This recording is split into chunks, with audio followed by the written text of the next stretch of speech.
Voici une petite vidéo qui vous montre des raccourcis clavier fort utiles dans plein de situations sur votre ordinateur. Le premier raccourci est CTRL-A. En pesant en même temps sur CTRL et A, vous sélectionnez tout ce qui est à l'écran, que ce soit du texte ou des fichiers ou des images, peu importe.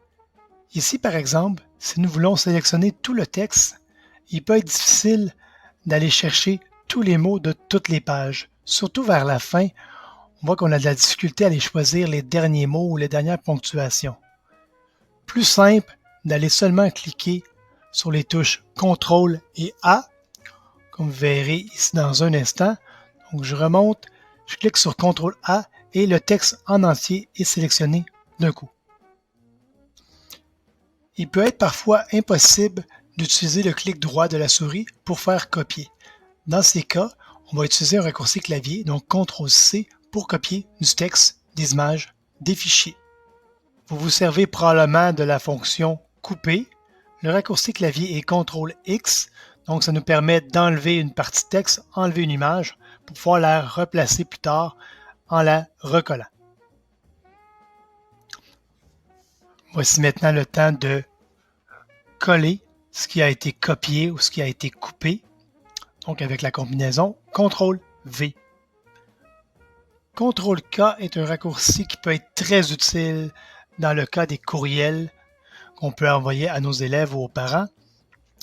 Il permet de cacher un lien derrière du texte, derrière une image. J'ai une adresse qui mène vers un travail pour mes élèves. Je trouve l'adresse un peu longue dans le courriel, particulièrement si j'en ai plusieurs. Je vais sélectionner les mots où je veux que les élèves cliquent. Exemple, exercice à faire.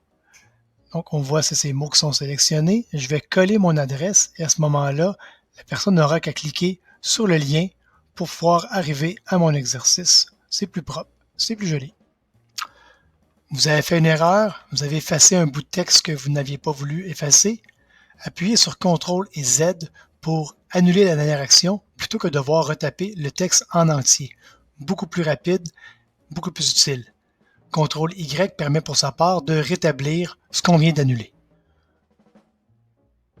Vous cherchez un mot dans une page web ou dans un texte en format Word par exemple. Appuyez sur CTRL-F pour effectuer une recherche. Le mot recherché sera mis en surbrillance dans le texte que vous avez. Voici un exemple ici avec le mot plage. Donc j'ai fait CTRL-F, je tape le mot plage et on voit que mon mot devient maintenant en surbrillance. Ça va fonctionner aussi si le mot apparaît plusieurs fois. Dans l'exemple suivant, je vais écrire Teams et là on voit toutes les places dans le texte où le mot Teams apparaît. Certaines pages web n'ont pas le menu pour avoir toutes les options avec la barre d'adresse et tout. En utilisant CTRL-P, nous pouvons donc imprimer n'importe quelle page, même si le menu est absent. Parlons sécurité. Vous devez vous absenter de devant votre poste de travail pendant quelques minutes. Prenez l'habitude de verrouiller votre ordinateur avec les touches Windows et L. Personne ne pourra accéder à votre mosaïque, à votre GPI, à votre Office 365 sans retaper votre mot de passe pour rentrer dans votre session. Une bonne façon de sécuriser vos données. Vous voulez montrer quelque chose de précis ou de petit dans votre écran? Utilisez Windows et plus pour aller zoomer vis-à-vis où est votre souris. Pour revenir, simplement faire Windows et moins. Communiquez avec nous au besoin.